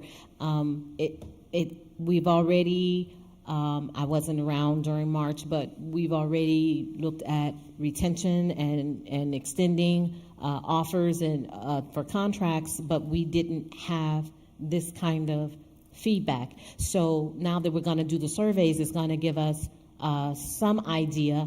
You're going to have your hours, and that's going to give us some idea. But do you bring your concerns to? We do. We meet with Dr. Brunson. Last school year we met with Dr. Brunson every single month, and we had an agenda that was prepared before the meeting. She knew exactly what we were going to talk about and ways in which I appreciate her for. A lot of the time she had answers to us the very next day after she received our comments and or concerns. So I can say that does happen. We have a schedule now, which we Yes. just got an email about new dates. We're all on board. First meeting is the 8th. And there are some concerns that I got over the summer that I expressed to Dr. Brunson ahead of this meeting, so that she wasn't blindsided by them. I had a conversation with her. She was on vacation. I didn't know that. Because I answer my phone 24 hours a day. So. Yeah, so I had a conversation with her while she was on vacation about some of the concerns that were brought to me, which were alarming. And I did tell her that I was concerned. I had a legitimate concern for safety and the education of our students. So she is aware of that. And we're working together, that's right. We have a meeting next Tuesday. Yeah, on the 8th. Yeah. And I'm looking forward to the conversation, but she does know, like I said, when she gets an agenda, she's asked us to prepare an agenda for our meetings, which we do, and she gets them a couple days before our meetings, and then, like I said, usually if it's something that she can answer right away, she provides the answers for us, so that we don't have to waste time in a meeting discussing that, and we talk about those things that are more of a give and take between the association and administration. Yes, that's why you're here. Thank you. The union is trying to jump over the past protocol. Same conversation take place though, building principles. So the same conversation concern we have, you all know the purpose of to attend. Yes, but please understand, the goals you know have to change. Issues are addressed immediately. Bring it to me or to us. We take it right into those administrators before we go to the Dr. Because we have a protocol. And she'll tell you. We have a And protocol. you, the entire administrative staff, all four Colin Powell, all four district office, bring concerns specifically to Colin Powell, who's the building we're referring to. That's the one that needs the most attention. Yes. Or intervention, or camaraderie building, or team building. That's right. Because I've stressed it every last one, turnover is not sustained.